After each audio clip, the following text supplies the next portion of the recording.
Bismillahirrahmanirrahim. Assalamualaikum warahmatullahi wabarakatuh. Waalaikumsalam.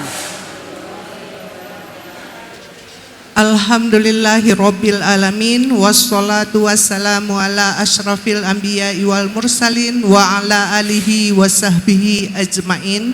Amma ba'du. Alhamdulillah, kita bersyukur kepada Allah Subhanahu wa ta'ala. Hari ini kita masih dikasih kesempatan kesehatan untuk datang menghadiri kajian rutin kita di masjid tercinta kita Darussalam.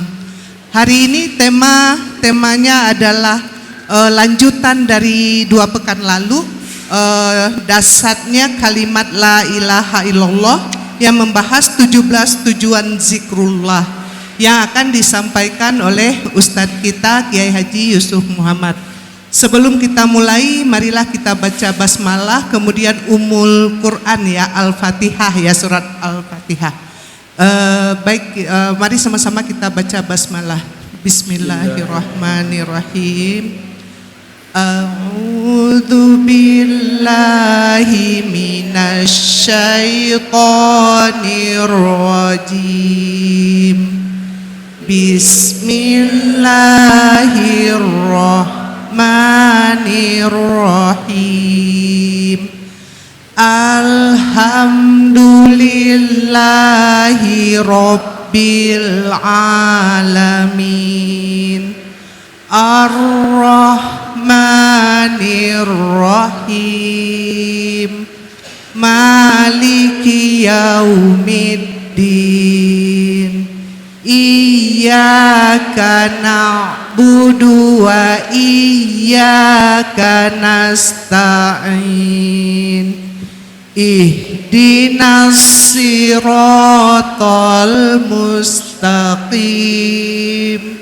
Siratal ladzina an'amta 'alaihim ghairil maghdubi 'alaihim waladdallin.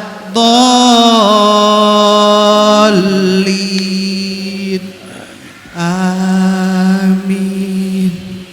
Ya, baik, kita mulai kajian kita. Silahkan Ustadz.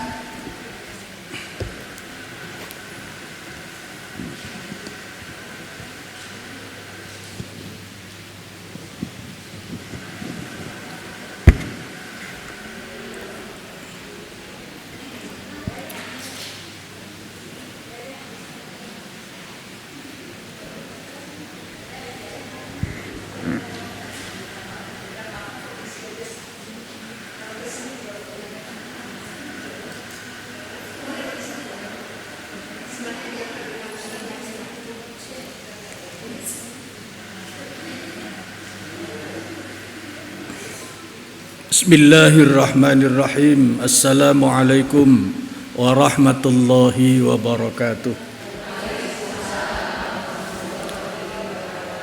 Alhamdulillahilladzi anzala al-Qur'ana hudan lil muttaqin wa arsala rasulahu rahmatan lil alamin.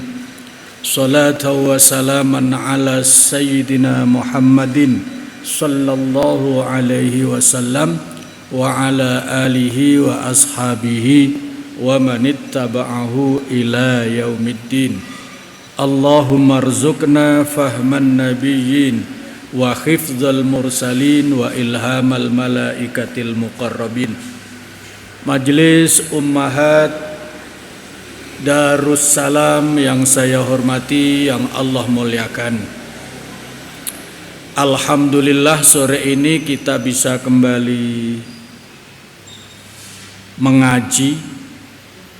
Syukur pertama kali, alhamdulillah, kita dijadikan sebagai orang-orang baik ya. Dari mana kita tahu bahwa dengan ngaji ini berarti kita dijadikan orang baik oleh Allah? Dari sabdanya Rasulullah sallallahu alaihi wasallam.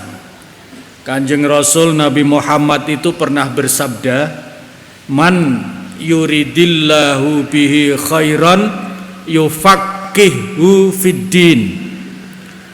Tandanya orang itu dikehendaki baik oleh Allah, maka dia diberikan kesempatan dan kemauan untuk mendalami agama. Nah, jadi kalau kita ngaji ini tujuannya mendalami agama Islam, agama kita, itu pertanda kita dikehendaki menjadi orang baik oleh Allah Subhanahu wa ta'ala. Maka kita layak bersyukur. Bisa datang ngaji itu, datang saja sudah bersyukur.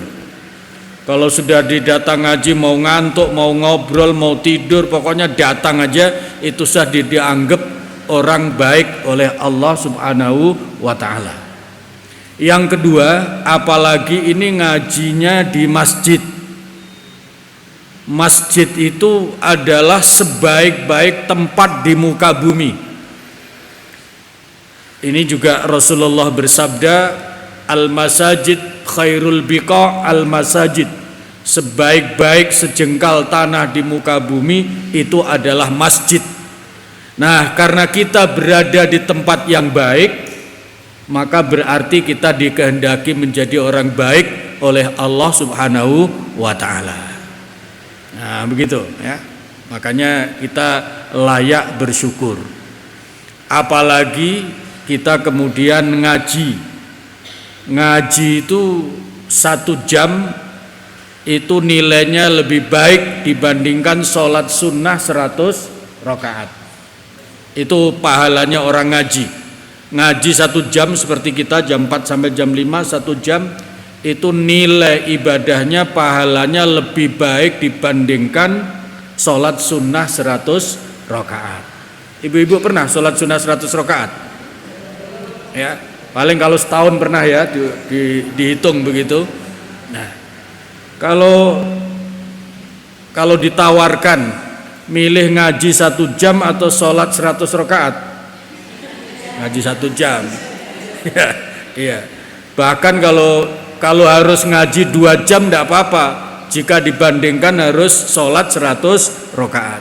Apa alasannya? Alasannya kalau ngaji bisa sambil ngantuk, kalau sholat kan tidak bisa. Nah, itu kira-kira ya, makanya murahnya agama, kemurahan Allah Subhanahu wa ta'ala. Apalagi ngajinya kita ini masih dalam rangkaian untuk menggapai husnul khatimah. Husnul Khotimah, kenapa berusaha menggapai husnul khotimah? Karena husnul khotimah merupakan tiket menuju surga Allah Subhanahu wa ta'ala, tempat kembali yang abadi, penuh kebahagiaan dan kesenangan ya, itu surga. Nah, tiketnya husnul khotimah, maka menjadi husnul khotimah adalah sesuatu yang sangat penting.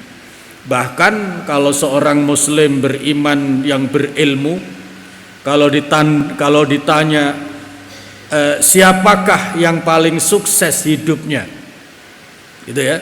Kalau ada pertanyaan, orang hidup itu kan tidak ada yang ingin tidak sukses. Semua orang menjalani hidup itu pengen sukses. Hanya saja tidak banyak yang paham yang dimaksud sukses itu apa. Apakah yang paling kaya? Tidak. Apakah yang paling populer terkenal? Enggak. Apakah yang paling berpangkat? Enggak juga. Orang yang dianggap sukses menjalani hidup manakala dia bisa husnul khotimah. Sebab apa? Sebab dengan husnul khotimah dia akan hidup selamanya di akhirat dengan penuh kebahagiaan di surga Allah Subhanahu wa ta'ala. Nah, hanya masalahnya husnul khotimah itu gaib. Tidak ada orang yang bisa memastikan. Jangankan husnul khotimahnya, wafat dimanapun, mau wafat di mana saja, itu tidak ada yang tahu. Coba ibu, bapak mungkin punya rencana, saya mau wafat di bumi asri saja, saya mau dimakamkan di sana saja. Itu kan rencana. Tetapi apakah pasti tercapai? Belum. Karena yang maha mengetahui bagaimana akhir hayatnya manusia hanya Allah Subhanahu wa ta'ala. Itulah kemarin yang ayatnya kita baca ya, bahwa coba boleh diulang sedikit di akhir surat Luqman ya. Akhir surat Luqman. Jadi kalau bisa kalau bisa dan mau, ibu-ibu rada ribet sedikit ngajinya, bawa Quran terjemah, bawa tulisan, insya Allah akan dapat ilmu yang banyak. Ya, kalau ngaji modalnya hanya kuping, itu dapatnya 20%. Kalau ngaji modalnya hanya kuping, itu dapat 20%. 20% masih minus kalau modalnya kuping sambil ngantuk, itu masih jadi minus. Kalau ditambah membaca itu 40%. Makanya wahyu yang pertama itu Iqra, artinya baca. Coba perhatikan wahyu yang pertama ini memberikan pelajaran betul kaitannya dengan mencari ilmu, ngaji. Iqra bismi rabbikal ladzi khalaq, membaca. Ya. Apa lanjutannya? Khalaqal insana min alaq, diulang lagi Iqra, baca, wa rabbukal akram allama bil qalam. Coba lihat terjemahannya. Allah mengajarkan ilmu melalui pena, artinya mencatat. Nah, maka yang disebut ngaji, talabul ilmi, mendalami agama, itu tidak sekedar mendengar, tapi juga membaca, kalau bisa malah mencatat. Nah, kalau tadi saya sebutkan, kalau ngaji modalnya hanya mendengar dapat 20%. Kalau ditambah membaca jadi 40. Kalau ditambah nulis menjadi 60. Begitu ya. Kalau nanti ditambah bertanya itu menjadi 80. Dan orang yang bertanya itu berarti bukan hanya ngaji pahalanya, tapi dia sedekah ilmu.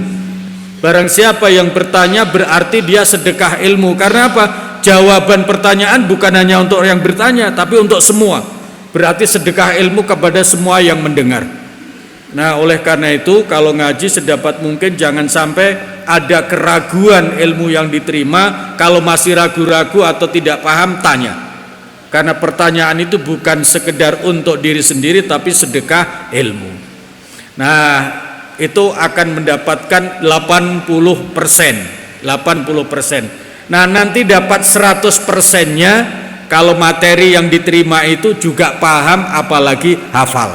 Itu baru ngajinya betul-betul mendapatkan 100%. Makanya secara tidak langsung saya paksa ibu minimal dapatnya 60 biar lulus. Ya, nah kalau mau 60 ya memang harus mendengar, kemudian juga membaca. Maka saya suruh membuka Al-Qur'annya. Nah, kalau bisa sedikit-sedikit dicatat. Kalau tidak semua, maka yang penting-penting, yang dianggap penting dicatat. Kalau kurang paham ditanyakan, biar nilainya tinggi. Tidak sekedar pahala tapi memperoleh ilmu. Ya, baik.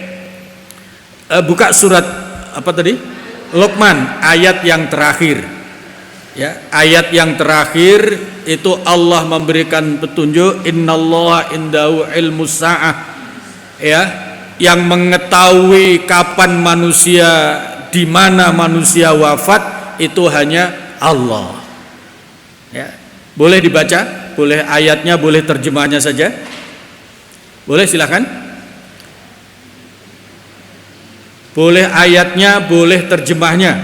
Silakan pilih, boleh dua-duanya. Bismillahirrahmanirrahim. Sesungguhnya hanya di sisi Allah ilmu tentang hari kiamat, dan Dia yang menurunkan hujan dan mengetahui apa yang ada di dalam rahim. Dan tidak ada seorang pun yang dapat mengetahui dengan pasti apa yang akan dikerjakannya besok. Iya. Terus? Dan tidak ada seorang pun yang dapat mengetahui di bumi mana dia akan mati. Sungguh Allah Maha mengetahui, Maha mengenal. Iya, jelas ya.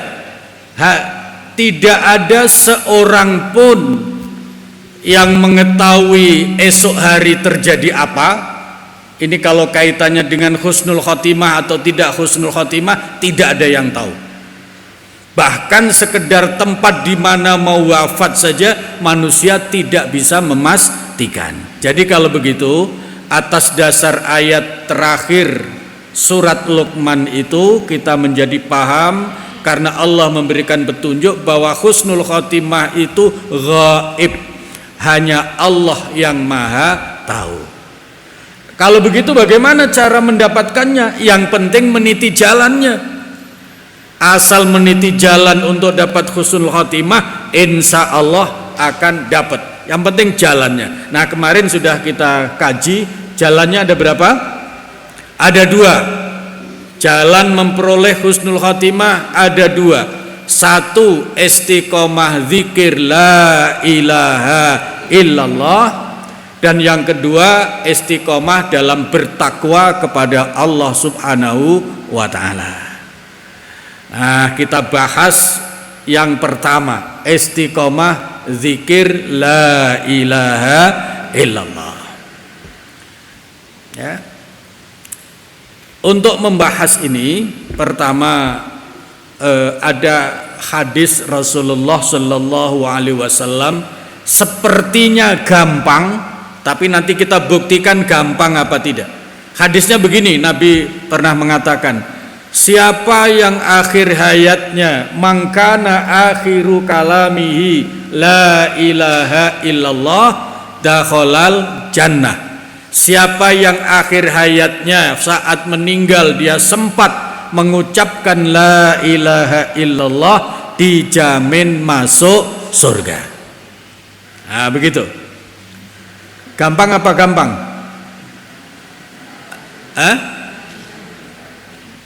Ya, gampang apa gampang? Nah, begitu. Untuk membuktikan gampang apa gampang, nah maka pertanyaannya, lalu siapa yang bisa dijamin akhir hayatnya bisa mengucapkan la ilaha illallah? Kira-kira kalau tidak biasa gampang apa susah? Nah, jadi masalahnya adalah supaya kapanpun wafat, dalam keadaan apapun dia wafat, bisa mengucapkan la ilaha illallah, maka yang penting zikir itu istiqomah terus saja dilakukan. Ya, terus saja dilakukan. Oleh karena itu, nah sekarang setelah ayat terakhir dari surat Luqman itu, kita masuk ke surat Al-Ahzab. Nah, surat Al-Ahzab. Ya. Surat Al-Ahzab itu surat yang ke-33. Saya sih pengen ibu-ibu yang ngaji nanti semua menjadi ustazah. Setidak-tidaknya ustazah di keluarganya masing-masing. Ya. Hasil ngaji ini dijelaskan kepada siapa yang di rumah, karena ini persoalan penting. Ya, persoalan penting. Siapa yang tidak ingin masuk surga bersama keluarganya? Semua ingin. Maka ilmu tentang husnul khatimah ini menjadi sesuatu yang sangat penting. Makanya kalau ibu kurang paham, kurang jelas, silahkan tanya. Surat apa tadi? Al-Ahzab. Lihat di ayat 41. Ini tempo hari sudah disampaikan, cuman baru sekilas, sekarang kita dalami. Ya ayyuhalladzina amanu dzkurullaha dzikran katsira. Wahai orang-orang beriman, kalau ada orang baca Quran kemudian atau terjemahnya, kalau mendengar ya ayyuhalladzina amanu, terjemahnya pasti wahai orang-orang beriman. Apa yang ibu rasakan di situ? Nah, ini menyangkut adab ketika mendengar bacaan Al-Quran. Ibu orang beriman apa tidak? Iya, orang beriman. Nah, orang beriman dipanggil oleh Allah, ya ayyuhalladzina amanu, wahai orang-orang beriman. Maka paling tidak hatinya harus menjawab, oh iya, ini saya dipanggil oleh Allah Subhanahu wa ta'ala. Itu adab, etika, akhlaknya seorang mukmin, orang beriman, ibu-ibu sekalian, ketika mendengar ayat ya ayyuhalladzina amanu, yang artinya wahai orang-orang beriman. Nah, makanya di situ seruannya apa? Allah memanggil kita orang beriman, uzkurullaha zikran katsira. Zikirlah kepada Allah. Di situ biasanya kalau terjemahan baik di HP maupun di Al-Quran terjemah biasanya ingat ya. Nah, ini kalau ingat belum tentu zikir, karena sekedar ingat. Yang disebut zikir, nah begitu ya. Ini pengertian zikir. Zikir itu adalah ingat, menyebut, dan menyadari. Jadi 3M: mengingat, menyebut, menyadari. Begitu. Itu namanya zikir. Maka arti ayat 41 surat Al-Ahzab itu, wahai orang-orang beriman, zikirlah kepada Allah, zikrullah dengan zikir yang sebanyak-banyaknya. Jadi yang disuruh banyak berzikir loh ya, bukan sedikit, tapi disuruh banyak berzikir. Nah, apa yang dizikirkan kemarin juga sudah disebut. Yang dizikirkan adalah kalimat la ilaha illallah. Itu ada di surat Muhammad ayat 19 ya. Ayat 19 bunyinya fa'lam annahu la ilaha illallah. Ini sebaiknya ayat 19 surat Muhammad ibu lihat, supaya kalau diajak zikir ada imamnya mengatakan fa'lam annahu, kita paham, oh itu ternyata ayat Al-Quran, bukan karangan komando orang yang mimpin zikir, bukan, itu ayat Al-Quran. Fa'lam annahu la ilaha illallah ya. Itu surat Muhammad ayat 19. Itu kalau Quran standar itu, Quran yang 15 baris itu ayat paling kiri di bawah ya. Ayat yang paling bawah halaman kiri, fa'lam annahu la ilaha illallah wastaghfir lidzambika walil mu'minina wal mu'minat wallahu ya'lamu mutaqallabakum wa maswaakum. Nah, di situ urutannya perhatikan. Setelah la ilaha illallah baru wastaghfir, artinya beristighfar. Nah, di sini Nabi kemudian menyatakan, apakah istighfar zikir? Zikir. Istighfar termasuk zikir, tapi zikir yang utama adalah la ilaha illallah. Jadi kalau begitu boleh, bagus, banyak istighfar, tapi jangan tinggal zikir la ilaha illallah. Karena apa? Karena la ilaha illallah itu zikir tertinggi, tidak ada bandingannya.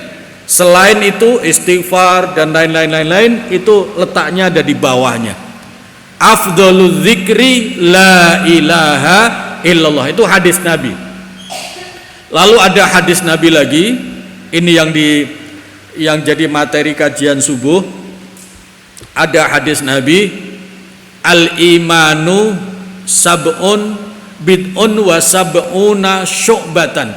Iman itu ada 77 cabang, tingkatan. A'laha yang paling tinggi adalah la ilaha illallah.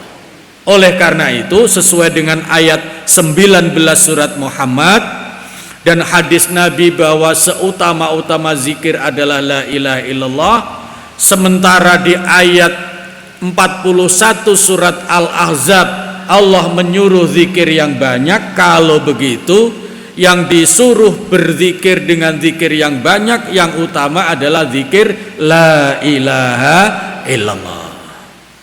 Nah, yang disebut banyak bukan sekedar jumlah ya, bukan sekedar jumlah 3, 9, 100, 1000, bukan hanya itu. Tetapi yang disebut banyak juga waktu. Nah, begitu ya. Waktu satu hari 24 jam. Nah, maka kalau 24 jam itu digunakan zikir, maka kira-kira terbanyak yang zikirnya adalah la ilaha illallah. Supaya apa? Supaya terbiasa. Kalau sudah terbiasa zikir la ilaha illallah, nanti misalnya kesandung, kakinya kejedot lalu mati, maka yang diucapkan pasti la ilaha illallah. Beda kalau yang disebut-sebut kucing, yang disebut-sebut isi kebun binatang, maka kalau kakinya kejedot yang disebut apa? Kucing. Itu pasti. Itu kalau ibu-ibu tidak percaya, tanya kepada orang-orang ahli ilmu jiwa psikologi.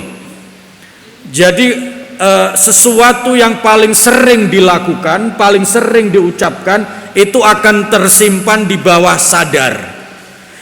Kalau dalam bahasa agama, bawah sadar itu tidak ada. Yang ada adalah tersimpan di lubuk hati paling dalam. Itu kalau dalam agama. Nah, kapan keluarnya? Keluarnya ketika tidak dalam keadaan tidak sadar, kaget. Itu yang kemudian muncul. Begitu kaget, maka yang keluar dari mulutnya adalah yang biasa diucapkan. Kalau tidak biasa, maka tidak bisa, akan sulit. Nah, untuk membuktikan kalau tidak biasa nyebut Allah, mati ketika mau wafat sulit untuk menyebut. Ya, walaupun itu orang pinter, walaupun itu raja sekalipun, kalau tidak biasa menyebut Allah, maka ketika wafat sulit untuk menyebut. Tergantung kebiasaannya. Nah, kalau tidak percaya, bapak ibu-ibu kenal Fir'aun? Kenal nggak sama Fir'aun? Nah, tapi sejarahnya mungkin pernah dengar pengajian. Matinya Fir'aun di mana? Di laut. Nah, ini pinter ya. Matinya Fir'aun di laut. Ketika mau mati dia ngomong apa? Kira-kira nih, untuk sekedar nyebut Allah gampang apa tidak? Ya. Kalau dalam kondisi normal, apalagi Fir'aun itu raja yang pinter, yang berkuasa, yang segala macam, itu mestinya tidak kesulitan untuk kalau mau mati menyebut Allah. Tapi gara-gara tidak biasa, maka tidak bisa. Nah, itu dijelaskan. Sekarang buka surat Yunus ya, surat Yunus setelah surat At-Taubah. Alhamdulillah, hujan bertanda rahmat Allah. Allahumma sayyiban tayyiban. Mudah-mudahan hujannya ini hujan yang baik, membawa keberkahan. Surat apa tadi? Yunus ya, surat Yunus. Di sana ada ayat wajawazna bi bani Israil al-bahra, ketika melewati laut. Ayat 90, coba lihat. Ayat 90.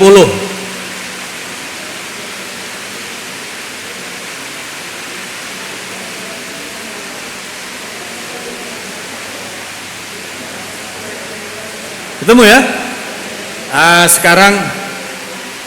Sekarang siapa yang mau jadi latihan jadi ustadzah, baca coba terjemahnya saja ya. Suaranya yang keras supaya tidak kalah dengan suara apa? Hujan ya. Wajawazna bi bani Israila. Boleh dibaca terjemahnya, Bu? Bismillahirrahmanirrahim. Dan kami selamatkan Bani Israel melintasi laut. Iya. Kemudian Fir'aun dan bala tentaranya mengikuti mereka untuk menzolimi dan menindas mereka. Sehingga ketika Fir'aun hampir tenggelam, dia berkata, "Aku percaya bahwa tidak ada Tuhan melainkan Tuhan yang dipercayai oleh Bani Israel. Dan aku termasuk orang-orang yang Muslim." Stop, sampai di situ ya.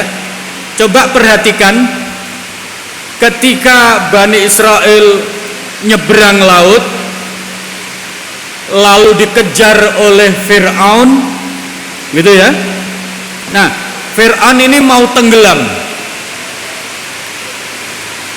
Ketika mau tenggelam, ibu-ibu yang di luar boleh masuk daripada kena hujan. Masuk aja, masuk. Atau yang di dalam ke depan biar ya. Ya.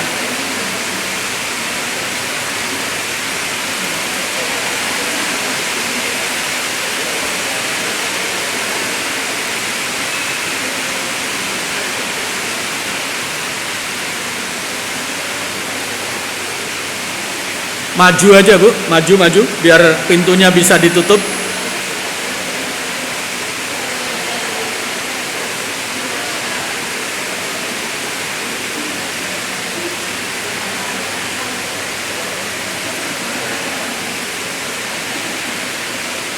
Ya, kita lanjutkan.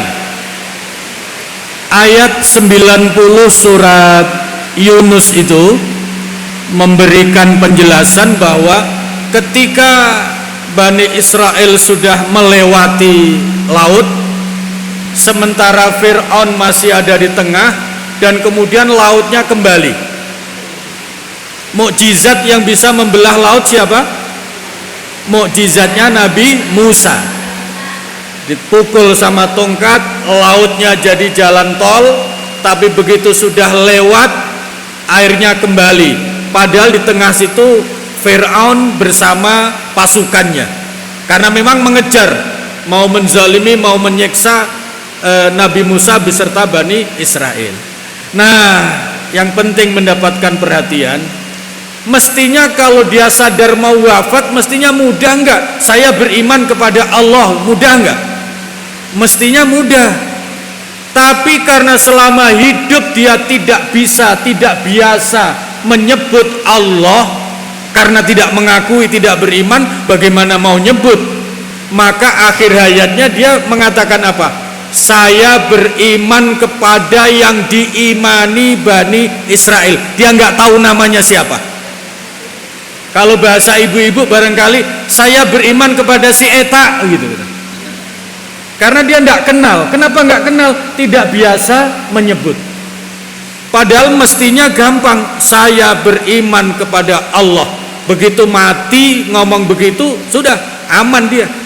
Artinya mati dengan membawa iman tauhid sama dengan la ilaha illallah. Tapi karena tidak biasa menyebut lafal Allah, walaupun mudah dalam posisi panik mau mati, dia tidak bisa menyebut. Nah, dia baru sadar saya beriman kepada yang diimani Bani Israel dan saya menjadi muslim. Tapi sayang, ngomongnya sudah saat terakhir sakaratul maut, itu tidak diterima oleh Allah Subhanahu wa ta'ala. Jadi akhir hayat mengucapkan la ilaha illallah itu mudah, tapi hanya bagi orang yang terbiasa mengucapkan zikir la ilaha illallah. Sesuatu yang mudah tapi tidak biasa akan menjadi sulit. Tapi sesuatu yang sulit tapi kalau dibiasakan menjadi mudah. Apalagi kalimat la ilaha illallah. Itu sebabnya supaya akhir hayatnya bisa mengucapkan la ilaha illallah, dan dengan begitu dia bisa husnul khatimah, mendapatkan tiket menuju surga Allah, maka la ilaha illallah harus menjadi zikir yang dibiasakan setiap saat, diulang-ulang setiap waktu. La ilaha illallah. Karena Fir'aun tidak bisa menyebut lafal Allah, maka Islam imannya tidak diterima oleh Allah sebab sadarnya sudah di ujung ayat. Nah, ayat 91 apa? Allah jawabannya seperti apa itu? Boleh dibaca coba.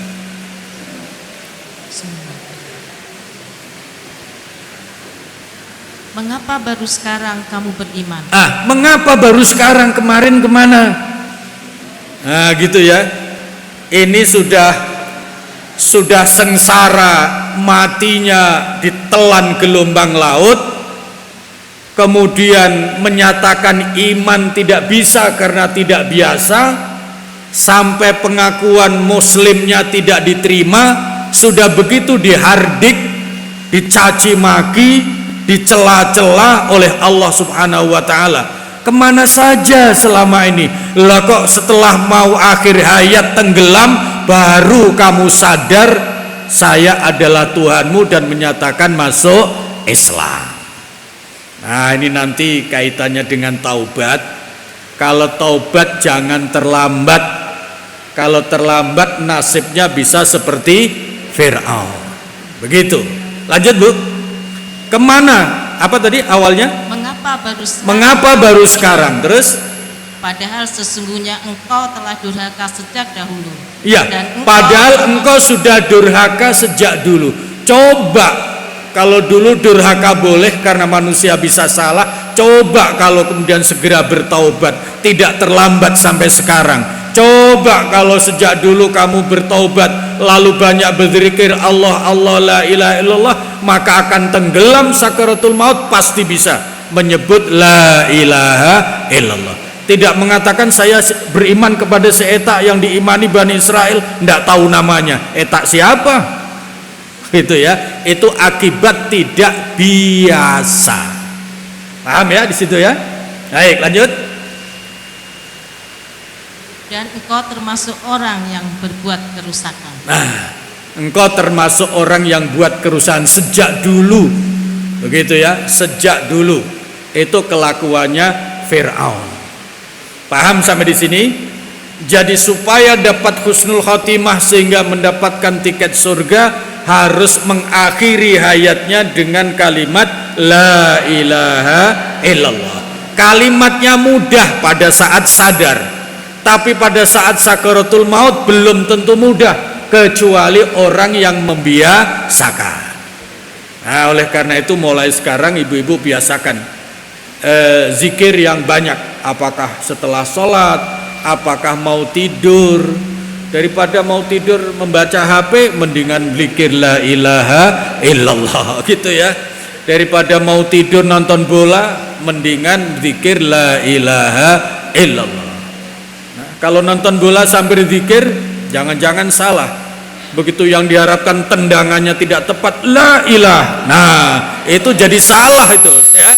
Makanya hati-hati, la ilaha illallah. Itu yang penting ya, itu yang penting. Nah, orang yang biasa berzikir, ya begitu ya.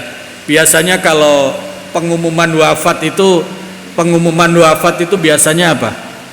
Innalillahi wa inna ilaihi rajiun, telah meninggal dunia dengan tenang. Biasanya begitu ya. Telah meninggal dunia dengan tenang. Nah, ini penting. Siapa yang dianggap meninggal dunia dengan tenang? Nah, tidak semua orang. Siapa yang dianggap meninggal dunia dengan tenang, dan orang yang meninggalnya tenang itulah yang husnul khotimah. Kenapa tenang? Karena masa depan surganya sudah tahu. Begitu. Siapa dia? Nah, jawabannya coba lihat di surat Ar-Ra'd. Siapa yang dianggap meninggal dengan tenang itu siapa? Siapa yang bisa meninggalnya dengan tenang itu siapa? Nah, itu di surat Ar-Ra'd. Kalau ibu-ibu nyatet pertanyaannya supaya gampang nanti, siapakah yang dijamin meninggalnya tenang? Itu pertanyaannya ya.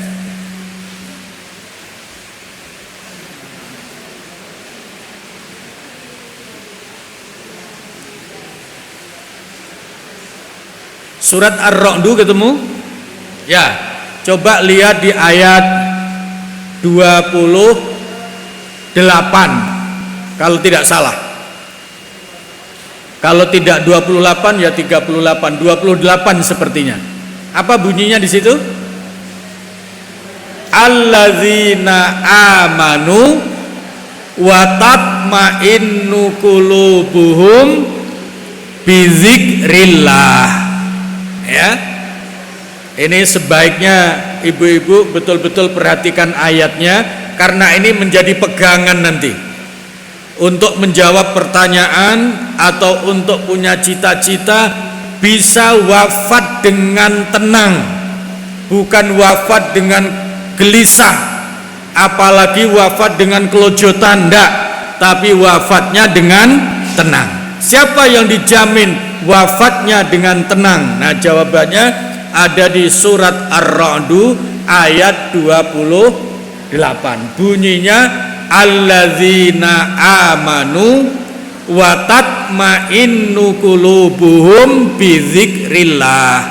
Orang-orang beriman itu hatinya tenang dengan zikrullah.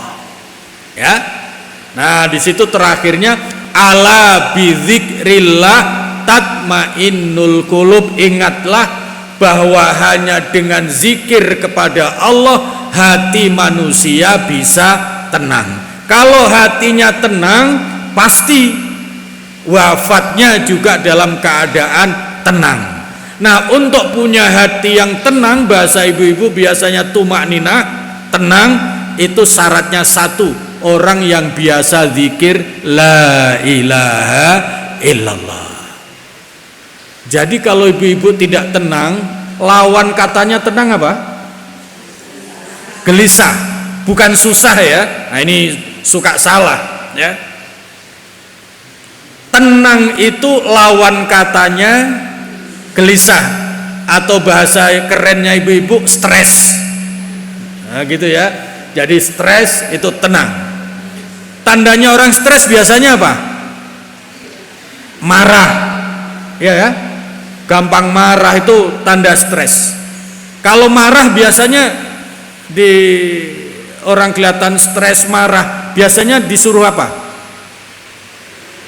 Biasanya kalau mengingatkan apa? Tenang. Tenang dulu ya, tenang. Ya. Nah, jangan sampai salah, orang lagi stres dikiranya susah, padahal susah itu kan lawan kata senang. Jadi kalau orang itu susah, maka harus dibikin senang. Salah satu caranya apa? Ajak nyanyi, senang dia. Tapi kalau orang stres, jangan diajak nyanyi. Kalau nggak percaya, ibu-ibu buktikan. Kalau nanti menjumpai orang stres, kemudian kasih mic, bawain gitar, ayo nyanyi yuk, kira-kira diapain kita yang ngajak? Bisa digaplok gitu. Makanya jangan salah. Yang kedua perhatiannya, jangan salah juga terapinya. Orang lagi stres, gelisah, ternyata diajak rekreasi. Apa? Biar tenang. Kira-kira pulangnya tenang apa enggak? Enggak, karena uangnya habis. Gitu ya. Nah, Al-Quran memberi petunjuk, kalau ingin tenang, enggak usah mahal-mahal kemana-mana, gelar sajadah, wudhu, zikir. Nah, itu surat Ar-Ra'd ayat 28. Tapi kalau orang susah, nah kalau orang susah memang harus disenangkan ya. Badannya sedang tidak enak, rezekinya nggak begitu lancar, dalam waktu yang bersamaan tagihannya, cicilannya harus bayar. Nah itu biasanya kemudian wah itu suasananya tidak enak yang begitu itu ya. Jadi kalau sedang stres gelisah maka perlu ditenangkan. Tenang itu bukan urusan lahiriah, tenang itu adalah urusan hati. Nah Allah menjamin hati itu, orang beriman hatinya bisa tenang dengan zikrullah. Tidak ada yang namanya tenang dengan rekreasi, dengan nyanyi dan segala macam, itu tidak ada. Buktinya apa? Kalau nyanyi itu bisa membuat orang tenang, tidak ada bintang film dan penyanyi yang bunuh diri. Ya, ibu-ibu tahu penyanyi yang bunuh diri banyak. Ibu-ibu tahu karena suka melihat HP kan, melihat medsos gitu. Walaupun nggak ketemu orangnya, tahu beritanya. Itu bukti nyata. Ya, kalau senang itu bisa membuat tenang, maka tidak ada penyanyi yang stres lalu bunuh diri. Karena apa? Dia kan senang terus menghibur orang, tapi faktanya justru bunuh diri karena stres. Maka Al-Quran maha benar Allah yang memberikan petunjuk. Kalau ingin tenang hidupnya, maka banyak berzikir kepada Allah. Dan zikir yang utama la ilaha illallah. Itu ayat 28 surat Ar-Ra'd. Nah, di samping hatinya tenang, maka ketika sakaratul maut mau wafat juga tenang. Kalau tenang, mudah mengucapkan la ilaha illallah. Coba kalau tidak tenang, gelisah.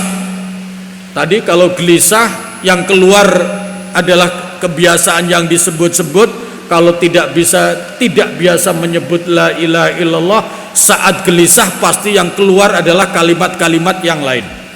Ah, itu bahayanya. Ya, bahayanya. Makanya di sini ketemu rumusnya, ya.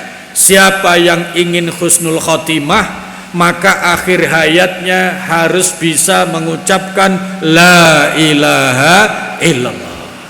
Siapa yang dijamin akhir hayatnya bisa mengucapkan la ilaha illallah adalah orang yang biasa zikir la ilaha illallah. Yang biasa. Orang yang biasa zikir la ilaha illallah itu hatinya akan tenang. Inilah yang layak diumumkan. Telah wafat dengan tenang siapa bin siapa. Tapi kalau dia tidak biasa berzikir, nggak tahu apakah tenang apa kelojotan, nggak tahu, sama sekali tidak ada yang tahu. Maka kalau ingin dijamin akhir hayatnya tenang, dengan begitu bisa mengucapkan dengan mudah la ilaha illallah, dan dengan begitu bisa husnul khotimah untuk mendapatkan tiket surga, maka jalan yang harus ditempuh adalah istiqomah zikir la ilaha illallah. Itu baru satu dari 17 tujuan zikir la ilaha illallah. Tapi yang satu ini yang terakhir. Nah, yang terakhir. Jadi tujuan akhir dari zikir itu adalah husnul khotimah. Tujuan yang pertama, nah ini yang penting. Tujuan yang pertama adalah memasukkan iman ke dalam kolbu, ya, memasukkan iman ke dalam kolbu. Kalau kolbunya tidak diisi iman, jadinya apa? Orang munafik. Mulutnya mengatakan iman, tapi hatinya belum beriman. Nah, untuk yang satu ini tujuan zikir yang pertama. Kalau yang tadi untuk husnul khotimah itu tujuan zikir yang terakhir nanti. Tapi dibahas duluan supaya tahu kesimpulannya. Nah, gitu ya. Tahu kesimpulannya. Sekarang kita mulai dari satu. Tujuan zikir la ilaha illallah itu adalah memasukkan iman ke dalam kolbu, mengisi kolbu hati dengan iman tertinggi, yaitu tauhid la ilaha illallah. Nah, bagaimana kalau kalimat tauhid tidak masuk kolbu? Berarti dia imannya hanya di mulut, tidak sampai keyakinan ke dalam hati. Itu jadinya akan menjadi orang munafik. Nah, lihat surat Al-Hujurat dulu ayat 14. Itu ada kasus orang menyatakan iman tapi ditolak baru boleh mengatakan Islam karena iman belum masuk di hati. Lihat surat Al-Hujurat.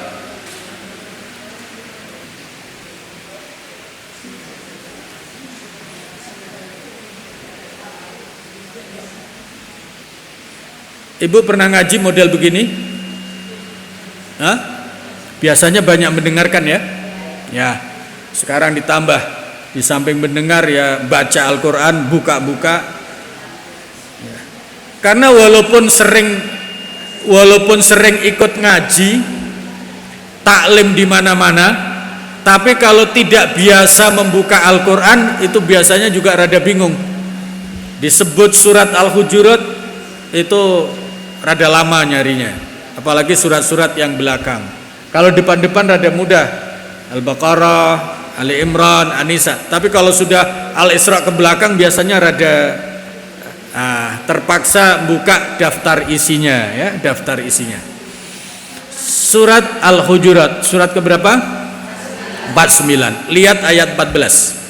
Ya, ayat 14. Nah, kemarin juga disinggung tapi ini kita dalami biar lebih mudah, biar lebih paham. Masih ingat kan tujuan ngaji? Apa tujuan ngaji? Ini biasanya memang itu jawaban paling gampang, mencari ilmu. Sekarang kalau ditanya lebih lanjut, kewajiban seorang muslim terhadap ilmu itu apa saja? Kita seorang muslim muslimah nih, ummahat, ibu-ibu muslimah, ibu-ibu Darussalam punya kewajiban terhadap ilmu. Apa saja kewajiban terhadap ilmu? Nah, satu, tugasnya mempelajari, makanya ngaji. Yang kedua apa? Memahami. Nah, itu tugas kewajiban kita terhadap ilmu. Kalau tidak salah 5 atau 6 M, nanti dihitung ya. Kewajiban seorang muslim terhadap ilmu itu satu, mempelajari. Maka perlu ngaji, perlu baca, perlu dan lain-lain. Yang kedua, memahami. Jadi kalau begitu ngaji kalau tidak paham gimana? Dapat pahala, tapi tidak mendapatkan nilai tambah. Pahalanya dapat, tapi nilai tambahnya belum dapat. Karena belum paham, maka pahami. Kalau sudah paham, apa berikutnya untuk meningkat lagi? Belum. Mendalami. Sebab kalau paham tidak mendalam gampang hilang. Nah, gitu ya. Kalau ngaji dapat pahala walaupun datang misalnya ngantuk dan lain-lain, sampai salam ustadznya terakhir juga nggak dengar. Nah, misalnya tidak apa-apa, tetap dapat pahala. Tetap dapat pahala. Tapi tidak dapat nilai tambah kalau tidak paham. Maka yang kedua, memahami. Memahami sudah bagus, tapi paham itu gampang hilang kalau tidak sampai mendalam. Maka kewajiban M yang ketiga terhadap ilmu adalah mendalami. Nah, kalau sudah begitu, baru yang M yang keempat, mengamalkan. Gitu. Kalau pemahamannya sudah mendalam, pasti mengamalkannya juga mantap, tidak ragu-ragu lagi. Nah, begitu. Tapi kalau pemahaman tidak mendalam, itu ragu-ragu. Begitu ada yang berbeda pendapat sedikit, kok begitu? Padahal saya begini, mana yang lebih baik, mana yang sah? Nah, panik-paniknya, itu bid'ah. Nah, begitu itu panik itu. Tiba-tiba dituduh bid'ah. Yang keempat, M yang keempat, tugas kita sebagai seorang muslim terhadap ilmu adalah mengamalkan. Nah, yang kelima, ini yang tidak biasa dilakukan, mengevaluasi ilmu kita ini sudah cukup apa belum, ilmu tentang sholat sudah cukup apa belum, ilmu tentang toharoh bersuci sudah cukup apa belum. Nah, itu namanya mengevaluasi ya. Nah, yang keenam ini yang hebat, kalau bisa yang keenam setelah dievaluasi, ternyata saya ada kekurangan ini, saya ada kekurangan itu, baru menyempurnakan. Nah, begitu. Jadi orang ngaji tidak akan lepas dari 6 ini. Kalau sudah belajar, apa enggak perlu ngaji? Perlu, karena bisa jadi sudah belajar tapi belum paham. Kalau sudah paham, apa enggak perlu ngaji? Perlu, karena apa? Jangan-jangan belum mendalam sehingga gampang hilang. Kalau sudah mendalam, apa tidak perlu ngaji? Perlu, jangan-jangan ada yang tertinggal belum diamalkan. Nah, begitu. Kalau sudah diamalkan, apa masih perlu ngaji? Perlu, jangan-jangan memang masih ada kekurangan. Nah, gitu. Kalau sudah tahu kekurangannya, baru bisa menyempurnakan. Itu 6M kewajiban setiap muslim terhadap ilmu. Makanya ngaji, kalau kemarin-kemarin biasa hanya mendengarkan saja, ini harus ditingkatkan sampai kepada paham. Nah, supaya paham maka ya dibaca, ya dicatat. Supaya lebih mendalam ya ditanyakan, didiskusikan. Nah, itu caranya supaya ngajinya bisa meningkat, tidak seperti yang kemarin-kemarin. Kita sebut ayat apa tadi? Al-Hujurat. Qalatil a'rabu amanna. Ada sekelompok orang Arab Badui yang menyatakan kami beriman di hadapan Rasulullah Sallallahu Alaihi Wasallam. Tapi ternyata kemudian Allah menyuruh kepada Nabi, Kul lam tu'minu walakin kulu aslamna. Muhammad, sampaikan, katakan kepada orang-orang yang mengatakan kami beriman di depanmu itu, katakan kalian itu belum beriman tapi baru Islam. Alasannya apa? Nah, itu yang penting. Walamma yadkhulil imanu fi qulubikum. Karena iman belum masuk di hatimu. Nah, di sini tujuan pertama yang paling penting zikir la ilaha illallah itu adalah memasukkan iman tauhid ke dalam kolbu, mengisi hati dengan iman tertinggi la ilaha illallah. Ah, begitu.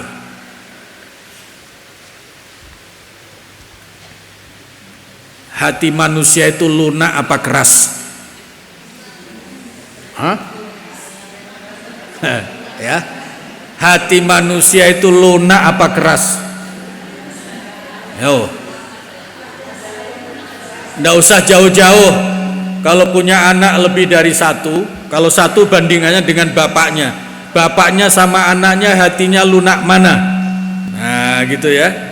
Ini artinya memang kalau bicara hati manusia, itu ada kalanya hati manusia itu keras. Ya. Keras. Bahkan kerasnya kalau sudah keras itu seperti batu atau lebih keras lagi. Kira-kira apa kaitannya dengan zikir ini? Nah, ya. Lihat dulu ayatnya, ya, lihat dulu ayatnya. Hati manusia itu kalau sudah keras seperti apa? Nah, ini gampang nih. Lihat di surat Al-Baqarah. Summa qasat qulubukum mim ba'di dzalika fahiya kal hijarah au asyaddu qaswah. Coba lihat. Itu masih di awal-awal tuh, terusannya ayat berapa itu? Masih di bawah 100. Ayat 70 berapa? 74, coba lihat. Ayat 74 coba. Ada ya? Summa qasat qulubukum mim ba'di dzalika fahiya kal hijarah au asyaddu qaswah. Kemudian setelah itu hatimu menjadi keras. Ya. Kalau hati sudah keras di situ seperti apa kata Allah? Seperti batu. Atau lebih keras lagi. Ini yang memberitahukan Allah loh. Allah itu sang pencipta. Pemberitahuannya pasti benar karena yang menciptakan. Nah, begitu. Kesimpulannya apa? Hati manusia itu kalau sudah keras bisa seperti batu atau lebih keras lagi. Sekarang pertanyaannya begini. Kalau ibu mau memecah batu yang keras atau memecah kelapa yang masih utuh, dilus-lus begitu atau digetok? Getok. Digetoknya keras apa pelan? Ya, ya. Kalau ibu-ibu punya pembantu, punya sopir yang bandel, dikasih tahu enggak juga mempan, biasanya ngomongnya kenceng apa bisik-bisik? Ya, gitu sampai teriak. Nah, ini ada rahasianya.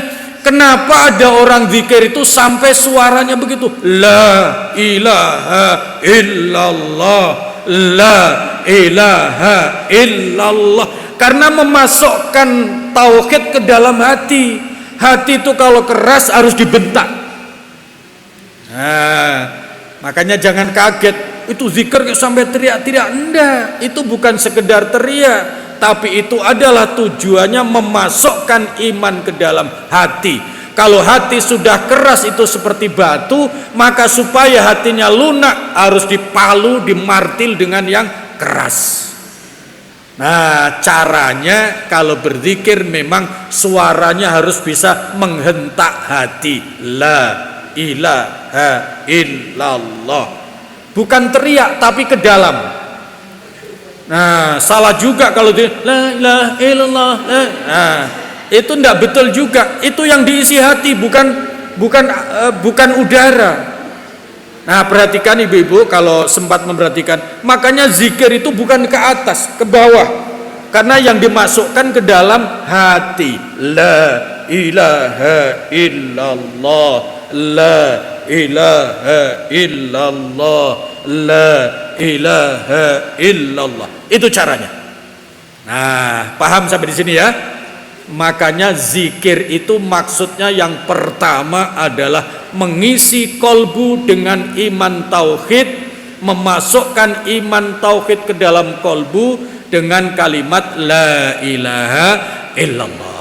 Karena hati manusia itu seringkali keras, maka cara zikirnya perlu dihentakkan ke dalam kolbu. La ilaha illallah. Tidak perlu teriak, tapi ke dalam. La ilaha illallah. Itu caranya. Terserah soal prakteknya ibu-ibu sekalian, tapi yang penting maknanya adalah niatkan memasukkan iman ke dalam hati. Nah, dari situ nanti kalau hati sudah diisi dengan la ilaha illallah, itu kalimat thayyibah, kalimat yang bersih, maka hatinya akan menjadi bersih. Maka tujuan zikir yang kedua nanti adalah membersihkan kolbu, ya, membersihkan kolbu, dan seterusnya dan seterusnya. Kalau hatinya bersih, maka tidak akan menjadi penyakit. Kalau hatinya sehat, tidak sakit, maka semangat amal solehnya akan tinggi. Nah, kira-kira lanjutannya nanti ke sana. Tapi karena sudah jam 7, jadi ngajinya sampai di sini dulu. Nanti insya Allah kita lanjutkan. Ada pertanyaan? Boleh, silakan.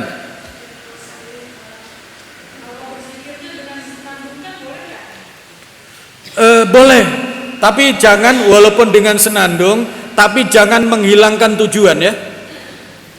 Karena apa? Biasanya kalau senandung itu hanya konsumsi senang begitu, ya senang. Tapi tujuannya boleh saja. Tapi jangan sampai kehilangan tujuan. Karena tujuan zikir itu yang pertama adalah memasukkan iman ke dalam kolbu. Nah gitu. Jadi boleh, ya. Dan itu banyak variasinya, ya. Banyak variasinya tentang zikir dengan bersenandung itu, ya. Boleh. Tapi jangan karena senandung hanya bisa menikmati saja, tetapi tidak sampai kepada tujuannya. Tujuan yang penting. Nah, caranya nanti silahkan ibu-ibu sekalian mulai praktekkan la ilaha illallah, la ilaha illallah. Silahkan ya. Yang penting tujuannya adalah memasukkan kalimat tauhid, iman tertinggi, mengisi kolbu dengan iman la ilaha illallah. Bagus pertanyaannya. Ada lagi? Ya, silakan.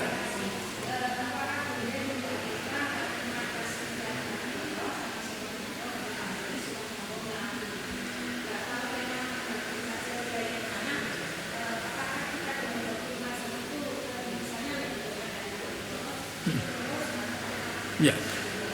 Baik, zikir yang lain-lain boleh, bagus. Tapi pesan saya, jangan tinggalkan zikir la ilaha illallah. Itu saja pedomannya. Mau dirangkaikan dengan yang lain-lain boleh. La ilaha illallah wahdahu la syarikalah, boleh. Lalu la ilaha illallah subhanallah wa bihamdi subhanallah, boleh. Nah, tapi supaya efektif, ya, supaya efektif, maka zikir la ilaha illallah ini diintensifkan, lalu baru disambung dengan yang lain. Ya. Jadi dalam sehari-hari juga begitu, ya. Begitu maksudnya pertanyaannya ya. Ya, baik. Jadi soal teknis waktu, jumlah dan lain-lain silahkan disesuaikan dengan kemampuannya. Tapi yang penting jangan ditinggal zikir terbaik, yaitu la ilaha illallah. Nah, caranya boleh misalnya begini.